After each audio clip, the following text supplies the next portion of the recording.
और 13 सवाल हुआ था ना, 12 करेंगे, 14 सवाल देखो।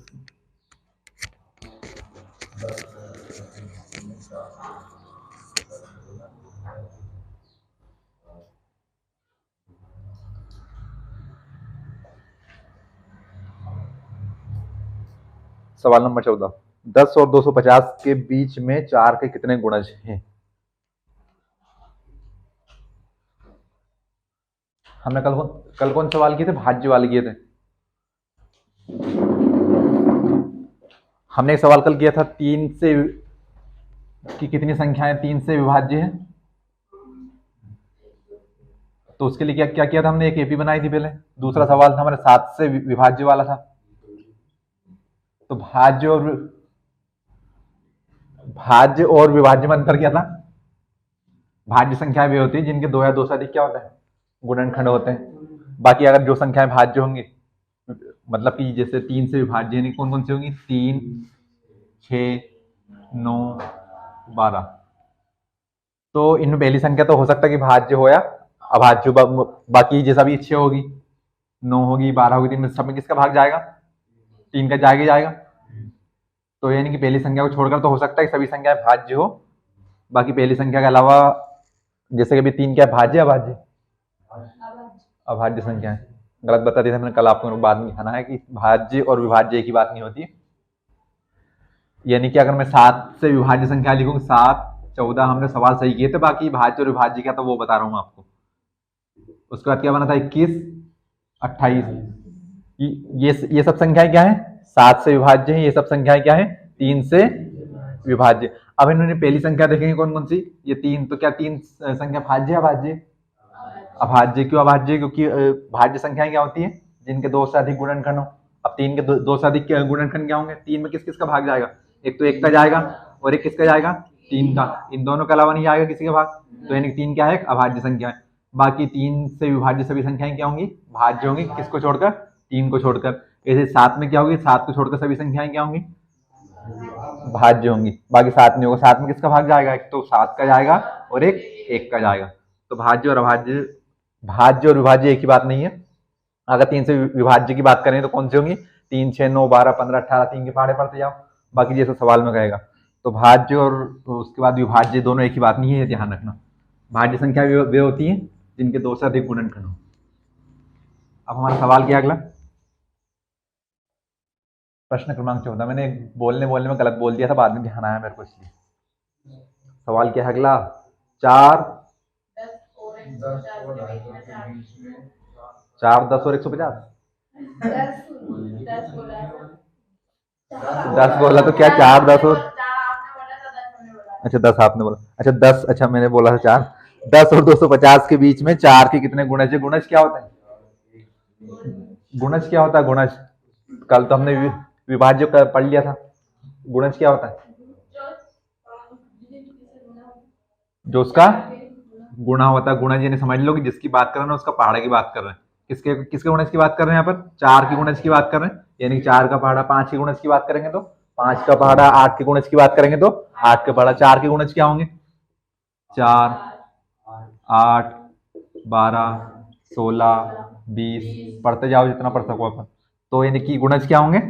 उसी संख्या का पहाड़ा, जिस संख्या की बात की जाए। तो अब हमें क्या बनानी? पहले सवाल करना है। सवाल में समांतर श्रेणी पढ़ रहे हैं तो पहले हमें समांतर श्रेणी बनानी पड़ेगी। समांतर श्रेणी हम बनाएंगे। 4 के गुणज की बात कर रहे हैं। 10 और 250 के बीच 4 के कितने गुणज है हमें ज्ञात करना है। तो क्या ज्ञात करना है? ज्ञात क्या करना है? हाँ, गुणज। तो गुणज में ज्ञात क्या करना है? कितने गुणज है? तो कितने गुणज है यानी कि कितनी संख्याएं हैं? कितनी संख्याएं यानी कि कितने पद हैं? क्या ज्ञात करना है? तो क्या ज्ञात करना है? एन का मान ज्ञात करना है ना। तो वो पूछ रहा हूँ क्या ज्ञात करना है? एन ए क्या ज्ञात करना है वो पूछ रहा हूँ। तो 4 के गुणज कहाँ से शुरुआत होंगे? 4 से। 4, 8, 12, 16, 20 पर अब सवाल में कहाँ की बात कर रहे हो? 10 और 250 के बीच। तो अब ये बताओ कि क्या 4 10 और 250 के बीच है क्या? अब देखिए हमें सिर्फ वही निकालना है कि जो 10 और 250 के बीच की संख्याएं हो। लिखा ना उन्होंने कि 4 के गुणज जो किसके बीच में हो? 10 और 250 के बीच में। अब क्या 4 और 8 10 और 250 के बीच में है क्या? ये तो 10 से छोटे हैं, तो क्या हम इसमें 4 को काउंट करेंगे क्या? नहीं करेंगे। 8 को काउंट करेंगे क्या? 12 को करेंगे क्या? करेंगे। क्यों? क्योंकि 12 10 के बाद आता है। तो बताइए हमारा पहला पद क्या होगा? 12 होगा। अब 4 के गुणज की बात करें, 4 के गुणज 4 भी आएगा 8 भी आएगा, पर हमने 4 और 8 को क्यों लिया? क्यों नहीं लिया? क्योंकि वो 10 और 250 के बीच बात कर रहे हैं। तो पहला क्या होगा? 12, दूसरा 16, तीसरा 20, 24, कहां तक जाना है? 250 तक। क्या 4 के सभी गुणज में 4 का पूरी तरह भाग जाएगा क्या? पूर्णतः जाएगा नहीं जाएगा? जो भी हमने 4 के गुणज लिखे हैं उसमें 4 का पूर्णतः भाग जाएगा नहीं जाएगा? पूरी तरह जाएगा, क्योंकि हम 4 का पहाड़ा पढ़ रहे हैं तो 4 का भाग जाएगा उसमें। तो यानी कि ये संख्याएं कौन कौन सी होंगी? जिन्हें पूर्णतः 4 का भाग जाए। अब हमें कहां से कहां तक देखना है? 10 और 250 के बीच में देखना है, यानी कि 10 और 250 की बात नहीं कर रहे हैं। तो यानी कि कौन कौन से संख्या लेना हमें? 11 से 249 तक। थोड़ा आप कंफ्यूज हो गए सब।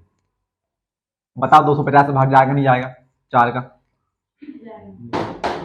अगर जाएगा भी तो क्या हम 250 को लेंगे क्या? क्यों नहीं लेंगे? क्योंकि वो क्या कर रहा है? 10 और 250 के बीच की बात कर रहा है। उसने ऐसा नहीं कहा। देखो अगर ऐसा कह दे कि 10 से 250 तक, तो फिर आपको पहली संख्या और आखिरी संख्या को मिलाना है। लेकिन अभी आपसे क्या कहा है? 10 और 250 के बीच की बात हुई है अभी।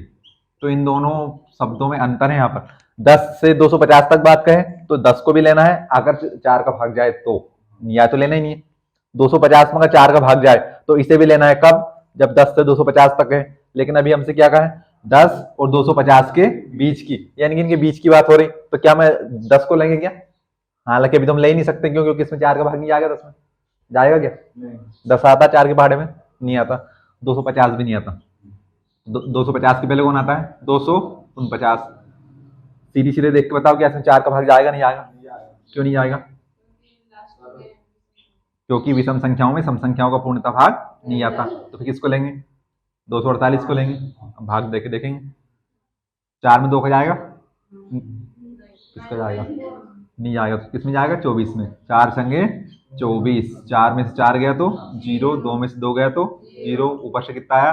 8, 4 दूने 8, 8 में से 8 गया तो 0। तो आखिरी संख्या आपकी कौन सी होगी? 248। 48 48 4 4।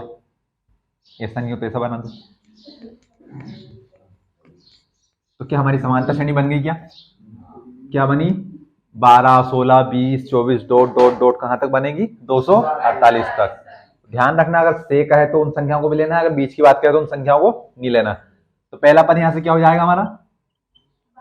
12। डी कितना हो जाएगा? 4, क्योंकि 4 का पहाड़ा पड़ रहा है, सभी 4 का अंतर होगा। एन क्या होगा? क्या करना अच्छा होगा, किसी ने 248 नहीं बताया। एन कितना हो जाएगा यहाँ से? 248। अंतिम पद हो जाएगा। प्रथम पद जो सबसे पहले लिखा है, उसके बाद सार्वंतर क्या होता है? डी। डी क्या होता है? लगातार पदों के बीच का अंतर। 16 में से 12 जाएगा 4, 20 में से 16 जाएगा 4, 24 में से 20 जाएगा 4, और अंतिम पद जो लास्ट में लिखा हो कितना लिखा? 248। हमें पता है, हम एक सूत्र जानते हैं, क्योंकि लगाएंगे ए एन बराबर क्या होता है? ए एक डी। तो जहां जहां जो जो मान दे रखा है रख दो। तो बताओ एन का मान कितना? 12।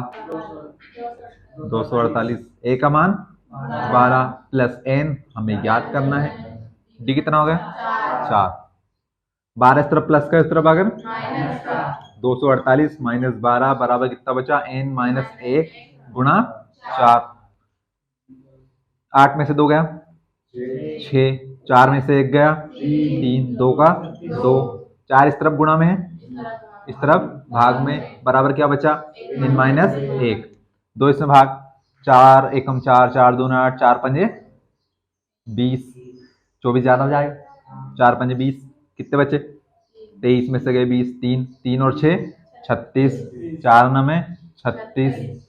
तो कितना बचा, n माइनस 1 बराबर 59, 59 माइनस को उस तरफ जाकर 59 प्लस 1 n बराबर 60, यानी कि 10 और 250 के बीच 4 के गुणज कितने हैं, 60 हैं।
चलिए हमारे गुणज वाले सवाल भी खत्म हो गए।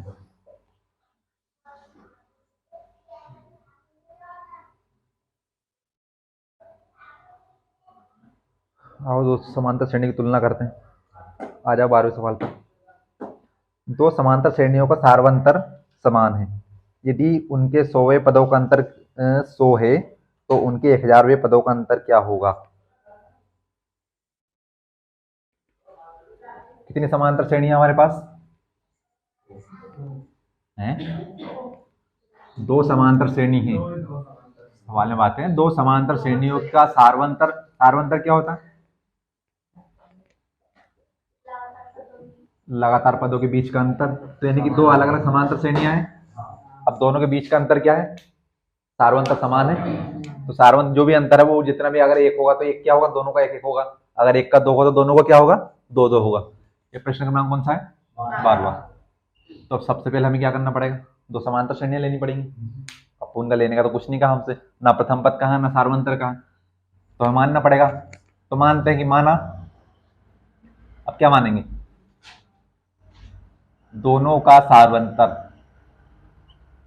दोनों का सार्वंतर यानी कि उनके बीच का अंतर। डी मान ले, क्योंकि कुछ नहीं तो क्या मान ले, डी मान ले। अब कितनी समांतर श्रेणी है, दो है। दोनों का कहां से मान लिया हमने, पहले समांतर श्रेणी का पहला पद मानेंगे। तो माना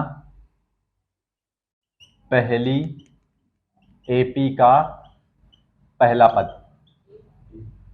अब पहले पद को हम क्या मानते हैं, ए मानते थे। तो यहाँ पर मान लो पहली समांतर श्रेणी का एपी यानी कि समांतर श्रेणी, यानी पहली समांतर श्रेणी का पहला पद क्या होगा आपका, ए होगा। और दूसरी का मान लो, दूसरी समांतर श्रेणी यानी कि एपी का पहला पद। अब इसका पहला पद क्या मान लें, डी क्यों मान ले भैया, डी सार्वंतर होता है। तो देखो हम पहले पद को ए मानते हैं, तो हमने पहली समांतर श्रेणी का पहला पद क्या मान लिया, ए। अब चूंकि पहला पद तो समान है नहीं उनका, सवाल की बात हुई क्या समांतर श्रेणी की कि उनका पहला पद समान है, नहीं है, तो हमने पहली एपी का पहला पद क्या मान लिया था, इसको छोटा ए मान लिया था, तो इसका बड़ा ए मान लो। हाँ A1 मान लो या फिर मतलब ये मान लो कैपिटल है, ठीक है। अब A1 मानोगे तो क्या हो जाएगा, हम पहला पद मानते थे इसको A1 से, तो इसलिए A1 मत मानना, इसको कैपिटल ए मान लेना। ये क्या होता है हमारा, ये पहला पद होता है, ये क्या होता है दूसरा पद, ये तीसरा पद, तो इसलिए इनको मत मानना। तो हमने पहले को छोटा ए मान लिया, और छोटा ए तो मान रहे हैं, दूसरी को मान लिया बड़ा ए, यानी कि बड़ी एबीसीडी का है, ए फॉर एप्पल पता होगा आपको। दोनों का सारांतर क्या है, प्रश्नानुसार। दोनों समांतर श्रेणियों का सार्वंतर क्या है, समान है, दोनों का सार्वंतर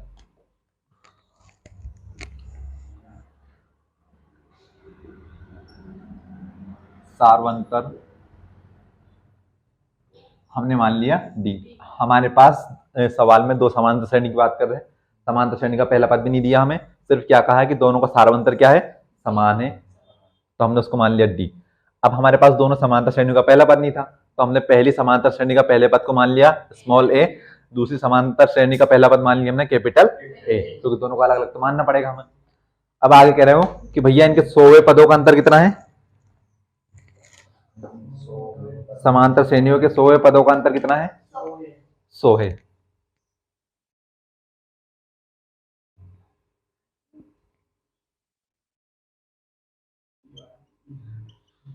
पुनः प्रश्नानुसार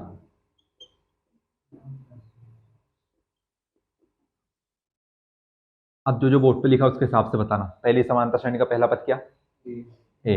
पहली समांतर श्रेणी का सार्वंतर कितना, डी होगा। दोनों का सार्वंतर कितना लिखा हमने, डी लिखा है। दोनों का डी क्यों लिखा, क्योंकि दोनों को सार्वंतर की वो बात क्या कर रहे हैं, समान कर रहे हैं। तो अगर पहली समांतर श्रेणी का पहला पद के स्मॉल ए और पहली समांतर श्रेणी का सार्वंतर कितना, डी। दूसरी समांतर श्रेणी का पहला पद कितना, कैपिटल ए, और दूसरी समांतर श्रेणी का सार्वंतर कितना। ध्यान से देखना, अगर मैं पहली समांतर श्रेणी का 100वां पद निकालू तो कितना बनेगा, तो सबसे पहले तो क्या आएगा, उसका पहला पद आएगा।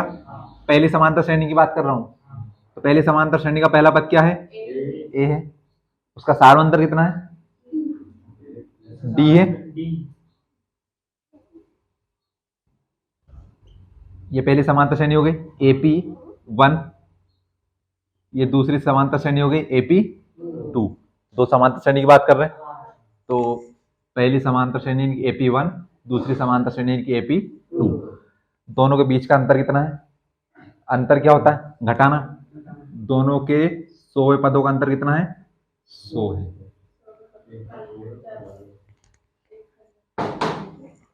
पहली समांतर श्रेणी का पहला पद कितना, ए। तो बताओ इसके 100वें पद का सूत्र क्या बनेगा, A प्लस 99D बनेगा, A प्लस 99D। दूसरी समांतर श्रेणी के ऊपर आ जाओ। दूसरी समांतर श्रेणी का पहला पद क्या है, कैपिटल ए। इसका सूत्र क्या बनेगा, इसका भी यही बनेगा, A प्लस 99D। पर इसका पहला पद क्या है, कैपिटल ए है। डी इसी का भी कितना है, मतलब सार्वंतर इसका भी डी है। तो देखिए ये पहली समांतर श्रेणी का 100वां पद, ये दूसरी समांतर श्रेणी का 100वां पद है। A plus 99D, A plus 99D। यहाँ पर कैपिटल ए आया क्योंकि हम पहली समांतर श्रेणी की बात कर रहे हैं। यहाँ पर स्मॉल ए आया क्योंकि हम पहली की बात कर रहे हैं। यहाँ पर कैपिटल आया क्योंकि हम दूसरी की बात कर रहे हैं। दोनों समांतर श्रेणियों के 100वें पदों का अंतर कितना है, दोनों समांतर श्रेणियों के 100वें पदों का अंतर कितना दिया है सवाल में, 1000 है, 100 है ना। दोनों समांतर श्रेणियों के 100वें पदों का अंतर कितना है, 100 है। तो ये भैया ये पहली समांतर श्रेणी का 100वां पद, ये दूसरी समांतर श्रेणी का 100वां पद, दोनों के 100वें पदों का अंतर कितना है, 100 है। तो इसको ऐसे लिख दूं, ऐसे लिखता है कि दोनों का अंतर क्या, घटाना। दोनों को हम जब घटाएंगे तो हमें कितना मिलेगा, 100 मिलेगा। कहां से मिलेगा, इसका 100वां पद निकालो। तो हमने इसका 100वां पद निकाला। कैसे निकाला कि इसका पहला पद क्या है, स्मॉल ए। इसका डी कितना था, डी, सार्वंतर डी था। हाँ डी क्या सार्वंतर, इसका सार्वंतर डी। तो भैया ए और डी से इसका 100वें पद का सूत्र क्या बनेगा, A प्लस 99D। इसका दूसरा पद है कैपिटल ए, इसका सारांतर भी क्या है डी, तो इसका 100 पद का सूत्र क्या बनेगा ए प्लस 99 डी, दोनों के 100 पदों का अंतर 100 दिया है, इसको हल कर लो थोड़ा सा। A plus 99 D minus plus minus minus plus 99 D बराबर कितना 100, 99 डी प्लस का 99 डी माइनस का प्लस माइनस 99 डी में से 99 डी गया तो कैंसल 0, तो यहाँ से कितना बचा ए, यहाँ से कितना बचा माइनस का ए बराबर में 100, इसको समीकरण 1 मान लो। ठीक, हमें सवाल में दिया था कि दो समांतर श्रेणियों का सारांतर क्या है समान है, हमारे पास उनका पहला पद नहीं था, हमने मान लिया कि पहली का पहला पद कैपिटल स्मॉल ए, दूसरी का पहला पद कैपिटल ए। हमने फिर सवाल में उन्होंने क्या कहा था आगे कि 100 पदों का अंतर, हमने इनका 100 पद निकाल दिया, उससे समीकरण क्या बना ए माइनस ए बराबर 100। सवाल में क्या पूछ रहे हैं, सवाल में पूछ रहे हैं कि उनके 1000वें पदों का अंतर क्या होगा। तो अब उनके 1000वें पद का अंतर निकालना पड़ेगा। अब ध्यान से बताओ, इनके 100वें पद का पूछा था उन्होंने, तो आपने 100वां पद निकाला, अब क्या कर रहे हैं इनके 1000वें पद का अंतर पूछ रहे हैं, पहले इनका 1000वां पद निकालो। तो हम बात कर रहे हैं पहली एपी की, पहली एपी का पहला पद क्या स्मॉल ए, इसके 1000वें पद का सूत्र क्या बनेगा ए प्लस 999 डी बनेगा, और डी कौन सा लिखेंगे ये वाला डी, पहले की बात कर रहे हैं तो पहले का ए कौन सा आएगा छोटा ए आएगा, अंतर निकाल रहे हैं तो अंतर के लिए हम माइनस लगा देंगे। अब दूसरी की बात कर रहे हैं, दूसरी का पहला पद बड़ा ए कैपिटल ए, इसका भी 1000वें पद का सूत्र क्या बनेगा ए प्लस 999 डी बनेगा, और इसका भी डी क्या है वही डी है क्योंकि दोनों का डी समान है। हमसे क्या पूछा है इनका अंतर पूछा है, माइनस लगा दिया। ये 1000वां पद पहली समांतर श्रेणी का, ये 1000वां पद दूसरी समांतर श्रेणी का, इतना आ गया, ये पूछा हमसे बराबर बराबर, इसको हल करते जाओ ए प्लस, अब इसके बराबर कुछ लिखना नहीं है क्योंकि इसी का तो हमें क्या करना है मान ज्ञात करना है, तो इसको हम पहले थोड़ा सा हल कर लेंगे।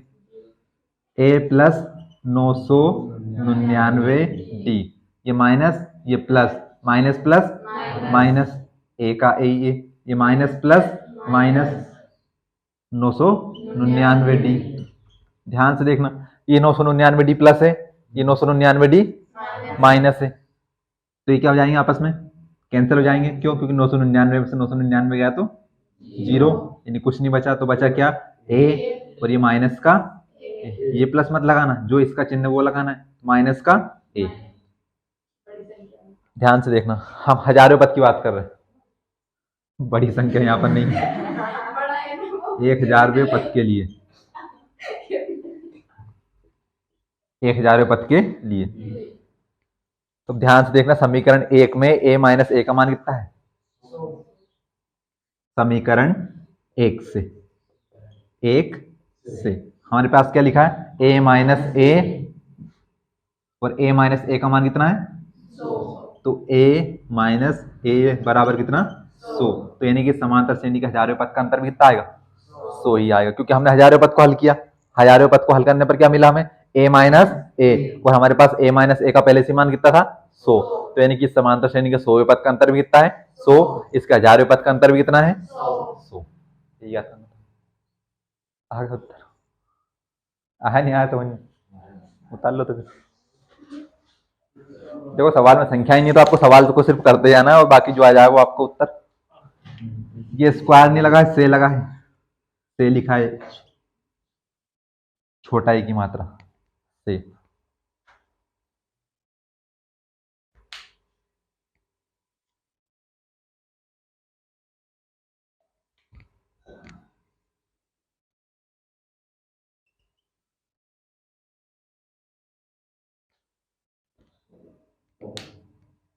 और कौन सा सवाल बचा ऐसा, 12 हो गए, 13 हो गए, 14 हो गए।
15 सवाल।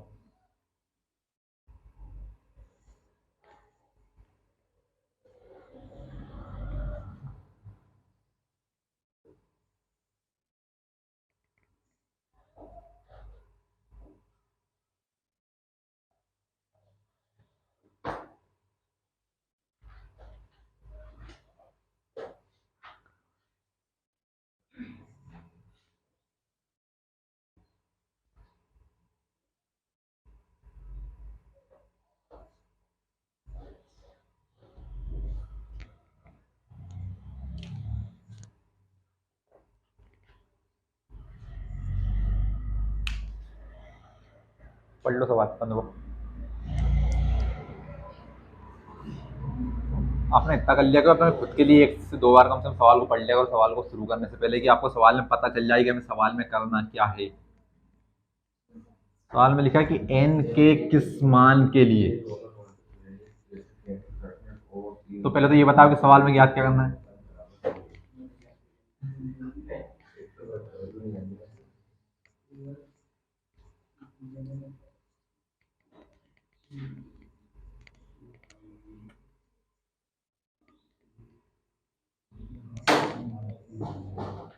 सवाल में ज्ञात क्या करना है पहले तो ये बता दो।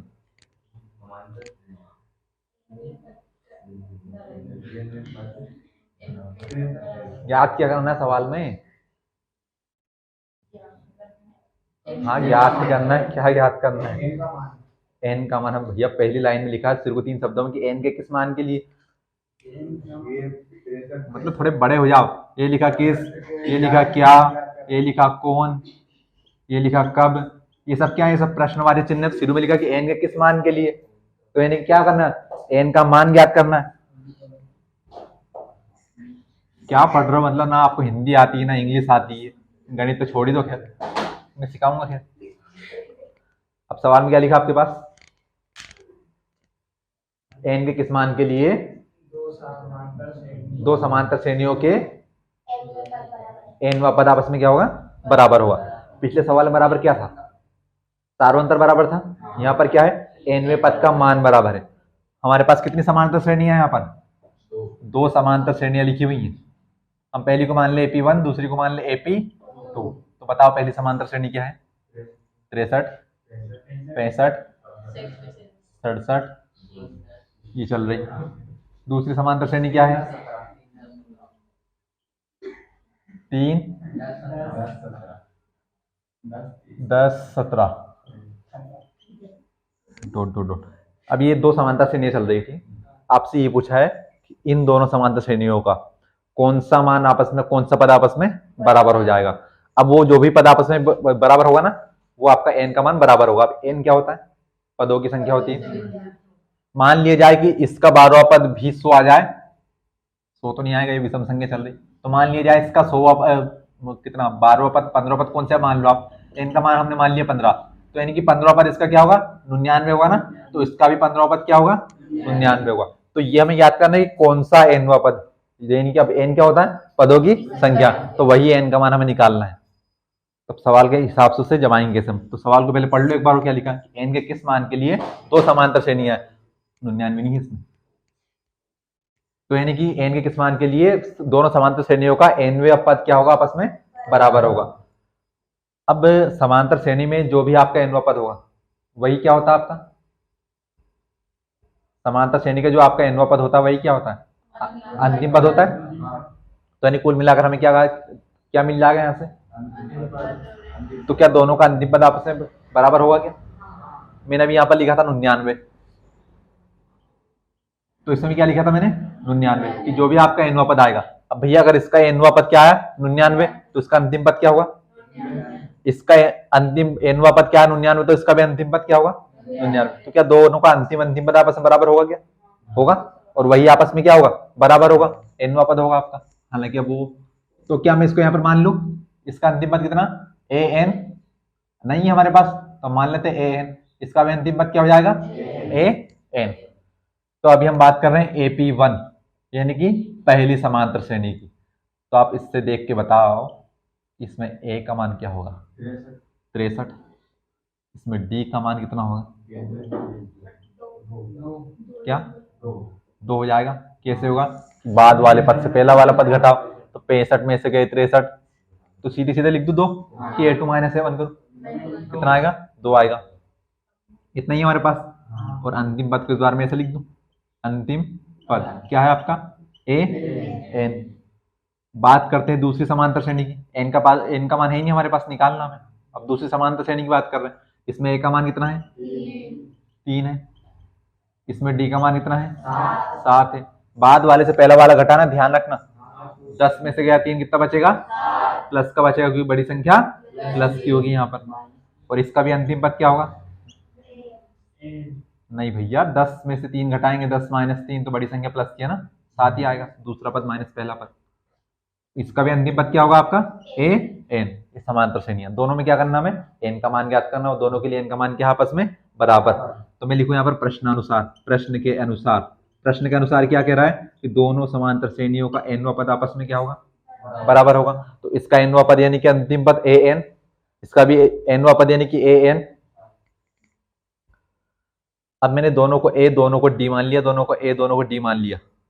अब दोनों का मान तो अलग अलग है ना, तो दोनों को समान समान मानेंगे तो कंफ्यूज हो जाओगे।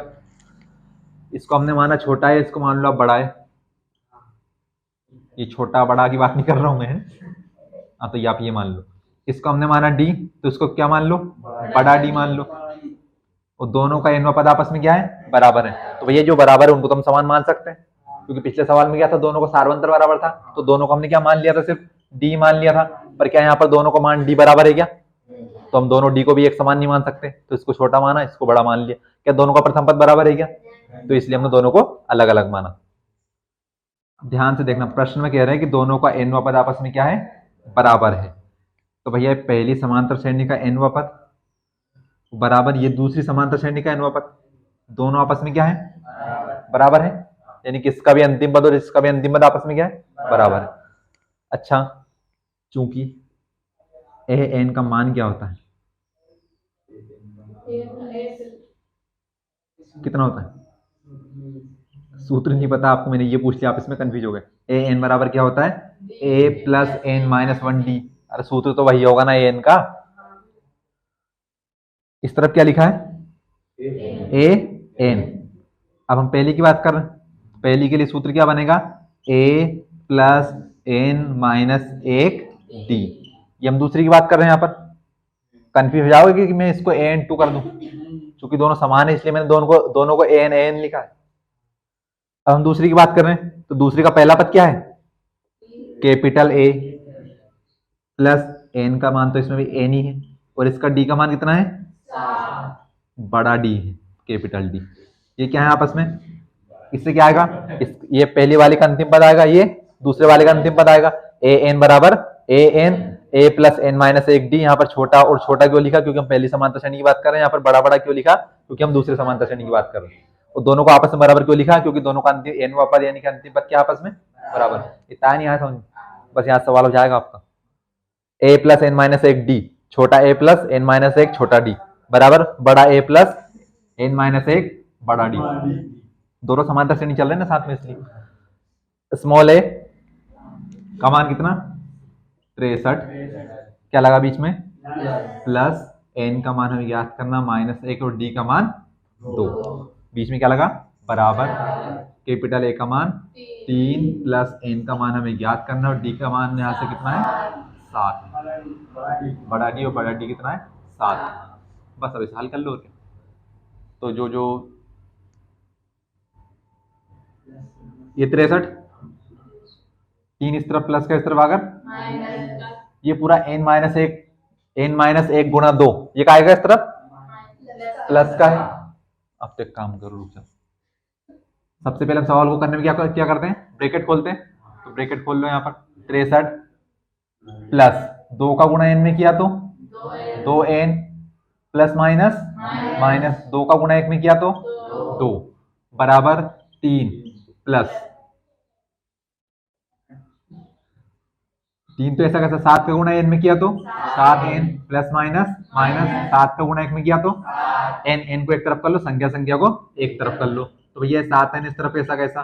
ये 2n प्लस का उस तरफ जाकर माइनस का, बाकी इस पूरी संख्या को एक तरफ उठा लो। तो 63 माइनस का 2, 3 प्लस इस तरफ आकर माइनस का 7, माइनस का इस तरफ आकर प्लस का, बस 63 प्लस का है, 7 प्लस का है, प्लस प्लस क्या होते हैं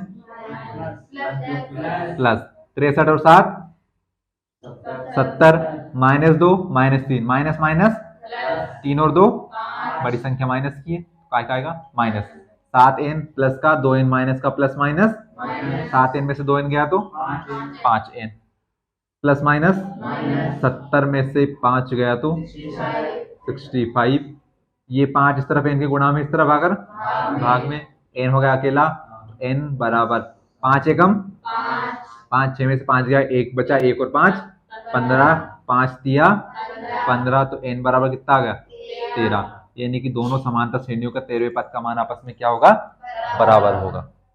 अब रख के देख लो, भले नहीं मानो तो रखेंगे हम, रुक जाओ उत्तर की जांच करवा दूंगा आपकी।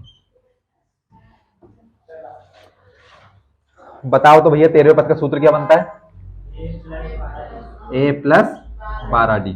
अब हम पहले समांतर श्रेणी की बात कर रहे हैं। अरे मैं उत्तर की जांच करके बता रहा हूँ आपको, परीक्षा में कभी आप कंफ्यूज हो जाते हैं। ए का मान कितना है 63 प्लस 12 गुणा, इतनी जल्दी आई उतरने की। डी का मान कितना 2, 63 प्लस 12 दूने 24, 4 और 3 7, 6 और 2 8, दोनों समांतर श्रेणी आपस में क्या है बराबर है। तो दूसरी समांतर श्रेणी का सूत्र क्या बनेगा a प्लस 13वें पद के लिए 12 बड़ा डी।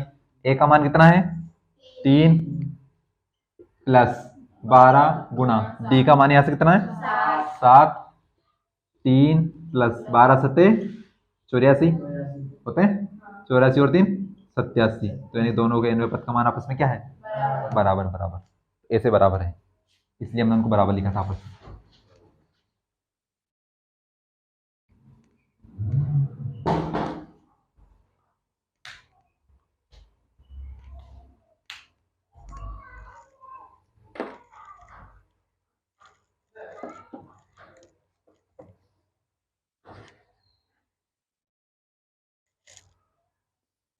प्रश्नावली तो खत्म ही नहीं हो रही, 20 सवाल, अभी तुम 15 पे पहुंचे, आज भी नहीं हुए तो खत्म, खत्म भी कैसे हुए, आप पढ़ने वाले ज्यादा हो, आप घर से एक भी सवाल करके नहीं लाते, कैसे होगी खत्म।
अगला सवाल देखो।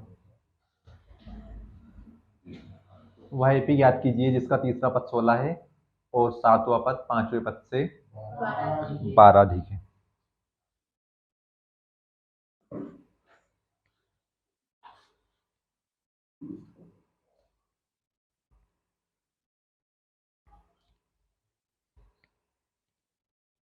क्या याद करना है?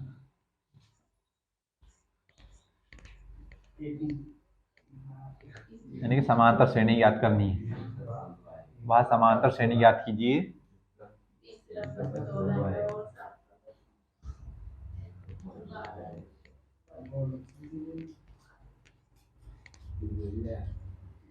समांतर श्रेणी याद किया आपने 5.1 में बनाई है ना?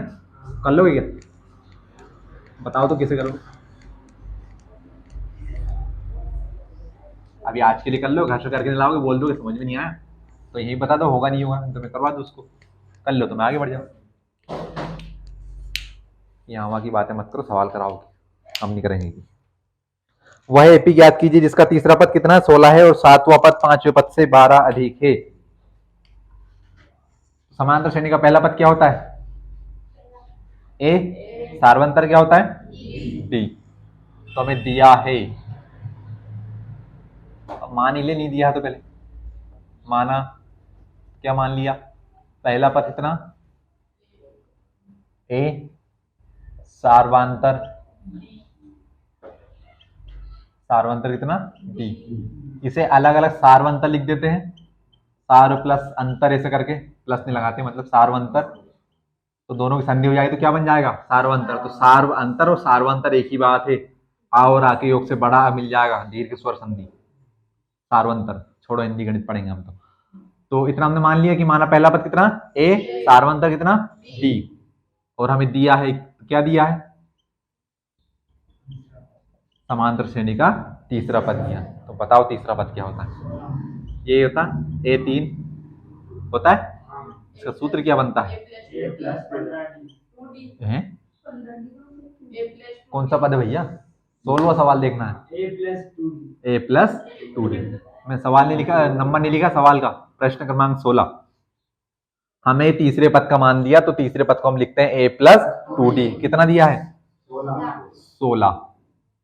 ये क्या हो गया? समीकरण 1। मान ले, हमारा क्या जा रहा मानना, नहीं आया काम तो हटा देंगे बात। ठीक है, आगे क्या कहा है? सातवां पद, तो सातवां पद यानी कि A7, पांचवा पद यानी कि A5। सातवां पद पांचवें पद से कितना अधिक है? तो अधिक का पता कैसे चलेगा? अधिक का पता कैसे चलेगा? वही बात कल हमने किया था कि राम के पास श्याम से 30 रुपये अधिक है, तो यानी कि राम में से श्याम को माइनस करेंगे तो क्या करेगा? पता चलेगा, पता चल जाएगा। भैया आप दो लड़के बैठे हो, एक की जेब में 17 रुपये, एक की जेब में 7 रुपये, तो पता कैसे चला किसके पास कितना अधिक या कम है? तो दोनों में से क्या करना पड़ेगा? 17 में से 7 को हम माइनस कर देंगे। माइनस कैसे करते हैं? ऐसे, 17 में से 7 घटाएंगे और फिर 7 में 7 घटाने के लिए 1 2 3 4 5 6 7 घटाएंगे। 7 घटाना तो 1 2 3 4 5 6 7, कुछ भी नहीं बचा। अब एक में से क्या घटाएं? तो एक तो ऐसा कैसा, तो यानी कि 17 में से 7 कितने अधिक है? यानी 17 7 से 10 अधिक है। तो ऐसे यहाँ पर क्या है? सातवां पद पांचवें पद से कितना अधिक है? तो क्या करना पड़ेगा? माइनस करना पड़ेगा। यानी कि इन दोनों क्या कर दो? घटा दो, तो अंतर पता चल जाएगा। सातवां पद पांचवें पद से 12 अधिक है। क्या है? नहीं आया समझ? प्रश्नानुसार मैं लिख दूं बहुत, तो यहाँ पर प्रश्नानुसार, यहाँ पर भी संधि हो गई आपकी, प्रश्न के अनुसार। नहीं, यहाँ पर समास हुआ, संधि नहीं हुआ। रिधिमा के समझ में नहीं आया। रिधिमा को समझ में नहीं आया कि रिधिमा 5.2 के आधे सवाल से आई, तो मैंने समझाने पर फोकस नहीं किया। अगले पार्ट से आएगा समझ में पूरा पूरा, 2-3 दिन और झेल लेगा जितना चल रहा है वो। यहाँ पर ये कहना चाह रहे कि जो सातवां पद है समांतर श्रेणी का, तो यहाँ पर फिर से सूत्र बन जाएगा। मैंने इसके समांतर श्रेणी को बनवाने में इनको पूरी 1 घंटा लगाया था, पूरा एक दिन सवाल ही नहीं कराया था उस दिन। बताया था समांतर श्रेणी क्या है, पूछ ले भले इनसे सबसे, तो वाली बात है। तो 1-2-4 दिन और निकाल दे बस ऐसे, उसके बाद अगले पार्ट से आएगा समझ में। अगली बार फिर से पार्ट होगा, उसमें पूरा पूरा आएगा, चिंता मत कर। तो भैया अभी क्या बात चल रही है कि सातवां पद, और ये किसकी बात चल रही? पांचवा पद, सातवां पद पांचवें पद से 12 अधिक है। अच्छा बताओ तो सातवां पद क्या होता है? समांतर श्रेणी का सातवां पद क्या होगा?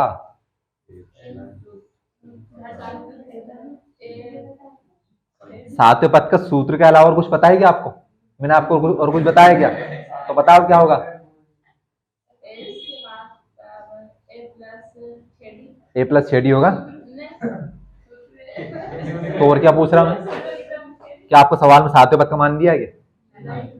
तो मैं क्या पूछूंगा फिर? सातवें पद का सूत्र ही पूछूंगा ना। यहाँ पर लिखा है ए3, ए3 का सूत्र क्या? ए प्लस 2डी। अब यहाँ पर मान बता दिया था 16, तो आपने बता दिया 16 किसका मान? ए प्लस 2डी का। अब यहाँ पर सातवां पद लिखा है, सातवां पद होता क्या है? ए प्लस छेडी होगा ना। तो इसके अलावा और कुछ हो जाएगा क्या? ए प्लस छेडी। अब मुझसे ये बोलने वाला था रिधिमा से कि देख इनने ये पढ़ लिया इसलिए इनको पता है। अब मैंने ये नहीं बताया तो कैसे पता होगा? तुमने पढ़ लिया, तुमको फिर भी नहीं पता क्या अलग? अब मैं 5 बार बोल दिया कि सातवां पद क्या, सातवां पद क्या, सातवां पद, तो सातवां पद क्या बनेगा? ए प्लस छेडी बनेगा। यहाँ पर तीसरा पद क्या? मैंने ए प्लस छेडी लिख दिया क्या इसको? ए प्लस, तो वही यहाँ पर तीसरा पद था इसलिए ए प्लस 2डी लिखा। यहाँ पर सातवां पद है, क्या लिखूंगा? ए प्लस छेडी लिखूंगा ना। इसके अलावा और कुछ आएगा क्या? पांचवा पद लिखा, बताओ क्या आएगा? देख मैंने को बताया इसलिए पता है। ए प्लस कितना आएगा? 4d। अब देखिए यहाँ पर क्या लगा है? माइनस। माइनस के बाद पूरा एक पद आ जाए तो उसके कोष्टक के अंदर बंद करना है।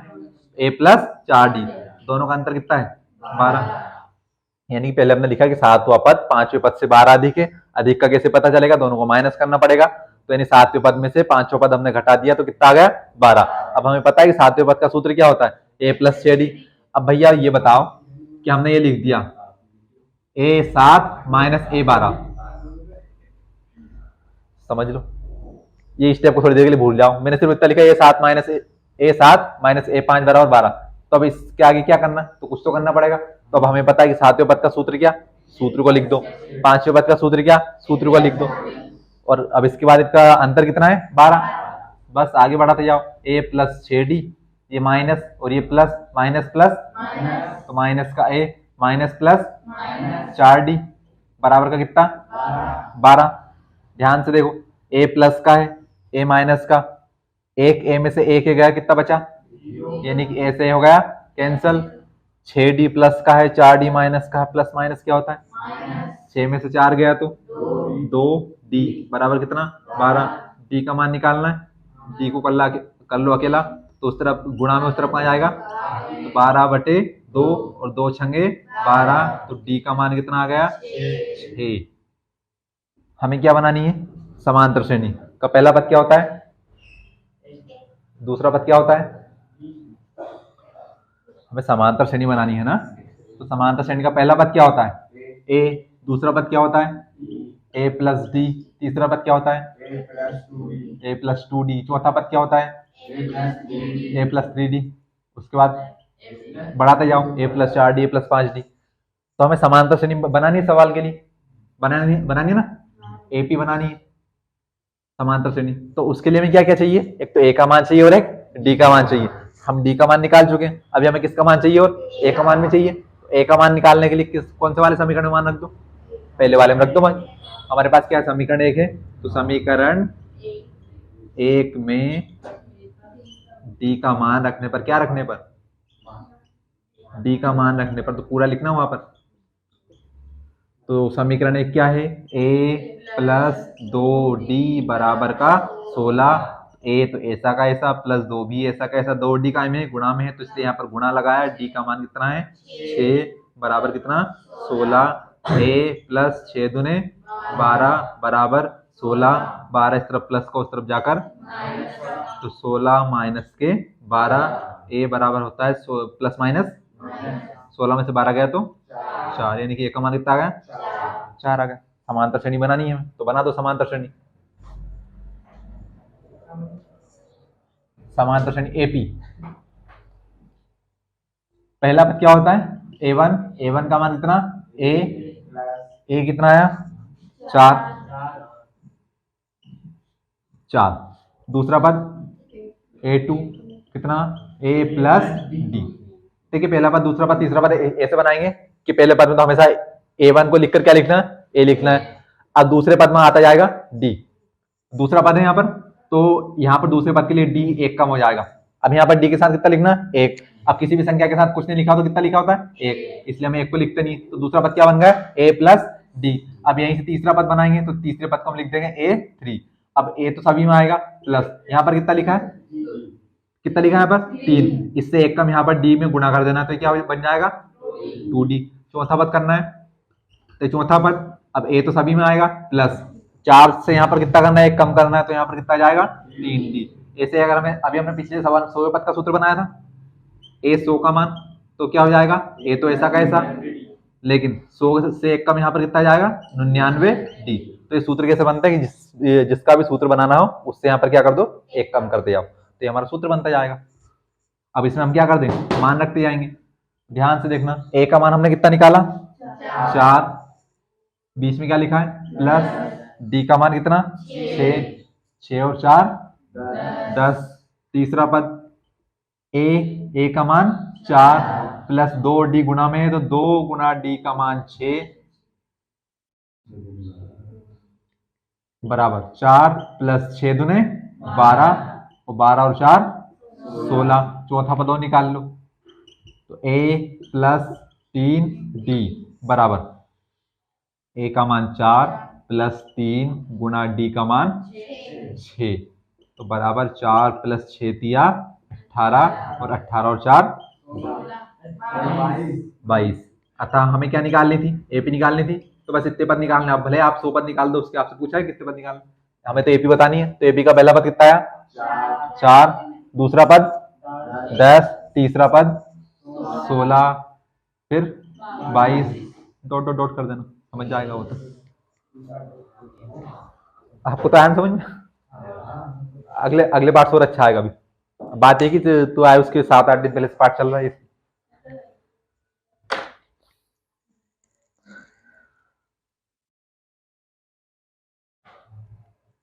आज के लिए खत्म, कल हमारी प्रश्नावली खत्म हो जाएगी। 5.3 में और लगेंगे हमें 6-7 दिन। अब बड़ा पार्ट है, बड़ा पार्ट के साथ बड़े नंबर भी तो हैं। 4 नंबर का एक सवाल आ गया, 3 नंबर का आएगा, जो कि नंबर के विकल्प आएंगे, तो ये टाइम तो लगेगा सीखने।